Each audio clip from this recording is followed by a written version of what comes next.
जब पहली बार बाबा साहब ने अपना काला कोट पहनकर मुंबई की कचहरी में कदम रखा तो वहां सन्नाटा छा गया। वहां मौजूद सवर्ण वकील उन्हें पहचान गए। उनकी आंखों में बाबा साहब के लिए सम्मान नहीं बल्कि जातिगत घृणा थी। वे सोच रहे थे, यह महार जाति का व्यक्ति आज हमारे बराबर काला कोट पहनकर कैसे खड़ा हो सकता है। बाबा साहब कचहरी के अंदर अपने बैठने के लिए जगह ठिया तलाश रहे थे, लेकिन जातिवाद से ग्रसित उन वकीलों ने उन्हें अपने बीच बैठने नहीं दिया। तभी एक अहंकारी वकील ने बाबा साहब पर तंज कसते हुए कहा, अरे बैरिस्टर, तुम तो इतने पढ़े लिखे विद्वान हो, तुम्हें हमारे बीच इस कचहरी में बैठने की क्या जरूरत? तुम तो बाहर सड़क किनारे भी अपना बोरा बिछा लोगे तो तुम्हारी दुकान चल पड़ेगी। यह एक गहरा अपमान था, लेकिन बाबा साहब तो सागर की तरह गंभीर थे। उन्होंने उस अपमान के घूंट को पी लिया। वे मुस्कुराए और शालीनता से बोले, आपने ठीक कहा। बाबा साहब ने सचमुच कचहरी के बाहर एक छोटी सी जगह साफ की और वहीं अपना आसन जमा लिया। वे छोटे मोटे केस लड़ने लगे और अपना गुजर बसर करने लगे। उसी शहर में एक बहुत अमीर सेठ रहता था। उस सेठ का एक इकलौता बेटा था जिस पर हत्या का आरोप लगा था और निचली अदालत ने उसे फांसी की सजा सुना दी थी। सेठ और सेठानी पर दुखों का पहाड़ टूट पड़ा। सेठ ने मुंबई का कोई ऐसा नामी गिरामी वकील नहीं छोड़ा जिसके दरवाजे पर वह न गया हो। उसने पानी की तरह पैसा बहाया, लेकिन जिस भी बड़े वकील ने उस केस की फाइल देखी उसने हाथ खड़े कर दिए। सबका एक ही कहना था, सेठ, इस केस में कोई दम नहीं है। सबूत तुम्हारे बेटे के खिलाफ हैं। उसे फांसी से भगवान भी नहीं बचा सकता। हताश और निराश सेठ वकीलों की खाक छानता हुआ उसी कचहरी में पहुंचा। उसकी आंखों में आंसू थे और हाथ में बेटे की फाइल। तभी उसी अहंकारी वकील ने, जिसने बाबा साहब का मजाक उड़ाया था, सेठ को देखा। उसने फिर एक क्रूर मजाक किया। उसने सेठ से कहा, अरे सेठ, तुम यहां क्यों भटक रहे हो? तुम्हारे बेटे का केस तो बस एक ही आदमी लड़ सकता है। वो देखो, वो जो बाहर बैठा है ना, महार जाति का बैरिस्टर, वो बहुत विद्वान है, वही तुम्हें बचा सकता है। वकील ने तो मजाक किया था, लेकिन डूबते को तिनके का सहारा ही काफी होता है। बाबा साहब और सेठ की मुलाकात, सेठ दौड़ता हुआ बाहर गया और बाबा साहब के चरणों में गिर पड़ा। वह गिड़गिड़ाते हुए बोला, हे बैरिस्टर, मेरे बच्चे को बचा लीजिए, आप ही मेरी आखिरी उम्मीद हैं। बाबा साहब ने उसे उठाया और कहा, सेठ, मैं तुम्हारी क्या मदद कर सकता हूं? शहर के बड़े बड़े वकीलों ने जब मना कर दिया तो मैं एक अछूत समझा जाने वाला वकील क्या कर पाऊंगा? सेठ ने रोते हुए कहा, नहीं बाबा साहब, मैंने दुनिया देख ली है। मैं आपका चेहरा देखकर बता सकता हूं कि अगर मेरे इकलौते बेटे को दुनिया में कोई बचा सकता है तो वो आप हैं। अगर उसे फांसी हो गई तो उसकी मां भी जी नहीं पाएगी। मेरे घर से दो अर्थियां उठेंगी बाबा साहब। एक मां की पीड़ा की बात सुनकर बाबा साहब का दिल पसीज गया।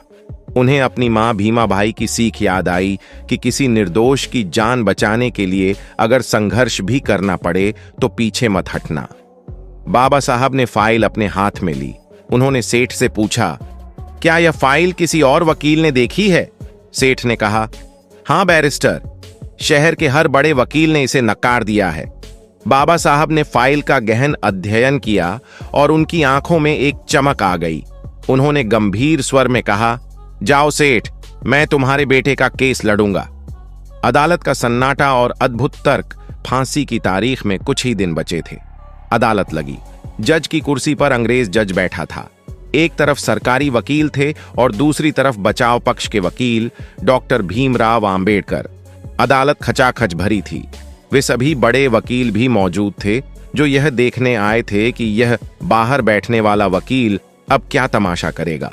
जब बहस का समय आया तो जज ने बाबा साहब से पूछा, मिस्टर आंबेडकर, क्या आप अपने मुवक्किल के बचाव में कोई दलील पेश करना चाहते हैं? पूरी अदालत को उम्मीद थी कि बाबा साहब लंबी चौड़ी बहस करेंगे, लेकिन बाबा साहब ने जो कहा उसने सबको चौंका दिया। बाबा साहब शांत स्वर में बोले, नहीं योर ऑनर, मुझे कोई दलील नहीं देनी, आप अपना फैसला सुनाएं। सेठ का दिल बैठ गया। वह सोचने लगा कि बैरिस्टर ने तो मुझे धोखा दे दिया। यह तो लड़ ही नहीं रहे हैं, जज भी हैरान थे, लेकिन उन्होंने पुरानी दलीलों के आधार पर अपना फैसला सुनाना शुरू किया। जज ने कहा, तमाम गवाहों और सबूतों को मद्देनजर रखते हुए यह अदालत आरोपी को दोषी करार देती है और उसे टू बी हैंग्ड, फांसी पर लटकाए जाने की सजा सुनाती है। जैसे ही जज ने यह कहा और पुलिस वाले उस लड़के को ले जाने लगे, अचानक बाबा साहब अपनी जगह पर खड़े हो गए। उनकी गूंजती हुई आवाज ने अदालत के सन्नाटे को चीर दिया। बाबा साहब बोले, ठहरिए योर ऑनर, बस इतना ही? जज ने झल्लाकर पूछा, क्या मतलब है आपका मिस्टर आम्बेडकर? बाबा साहब ने कानून की किताब की तरफ इशारा करते हुए एक अद्भुत तर्क दिया। उन्होंने कहा, योर ऑनर, आपने मेरे मुवक्किल को सजा सुनाई है टू बी हैंग्ड, यानी फांसी पर लटकाया जाए।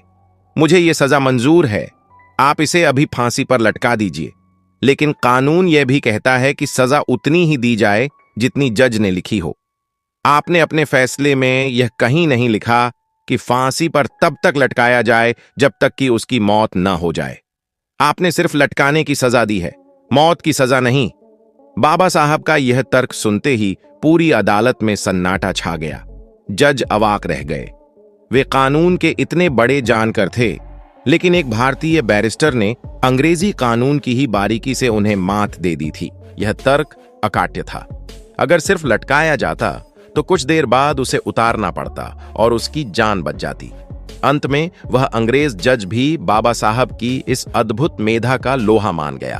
तकनीकी आधार पर उस लड़के की फांसी की सजा रद्द करनी पड़ी। जो वकील बाहर बाबा साहब का मजाक उड़ा रहे थे, उनके सिर शर्म से झुक गए। उस दिन मुंबई की कचहरी ने मान लिया कि बाहर चबूतरे पर बैठने वाला वह व्यक्ति ज्ञान में उनसे कई गुना ऊंचा है। बाबा साहब ने उस सेठ के बेटे को मौत के मुंह से बाहर खींच लिया और उसे उसकी मां के पास ले जाकर कहा, संभालो अपना बेटा। दोस्तों, ऐसे थे हमारे बाबा साहब। उन्होंने जीवन भर अपमान सहा, लेकिन अपने ज्ञान का इस्तेमाल हमेशा शोषितों, वंचितों और जरूरतमंदों को न्याय दिलाने के लिए किया। उनकी यह कहानी हमें सिखाती है कि शिक्षा और बुद्धिमत्ता से बड़ा कोई हथियार नहीं होता। जय भीम, जय भारत। आज की वीडियो में बस इतना ही। यदि आपको हमारे द्वारा बनाया गया यह वीडियो पसंद आया हो और आप चाहते हैं कि हम बाबा साहब के इस मिशन को आगे बढ़ाएं, इसके लिए आप हमें आर्थिक मदद कर सकते हैं। दिए गए QR कोड पर स्कैन करके आप हमें आर्थिक मदद कर सकते हैं, जिसकी हमें इस समय बहुत ही आवश्यकता है। बाबा साहब पर बनाया गया हमारा ये वीडियो कैसा लगा, आप हमें कमेंट करके जरूर बताएं। दोस्तों, आज की वीडियो में बस इतना ही। इस चैनल पर मैं सिर्फ बाबा साहब के जीवन से जुड़ी छोटी बड़ी सभी जानकारी लेकर आता रहता हूं। यदि आप बाबा साहब को पसंद करते हो और इनके बारे में और अधिक जानना चाहते हो, तो हमारे अंबेडकर साहब जी YouTube चैनल को सब्सक्राइब कर लें। वीडियो को पूरा देखने के लिए धन्यवाद। उम्मीद करता हूं आपके विचार भी बाबा साहब की तरह अच्छे होंगे।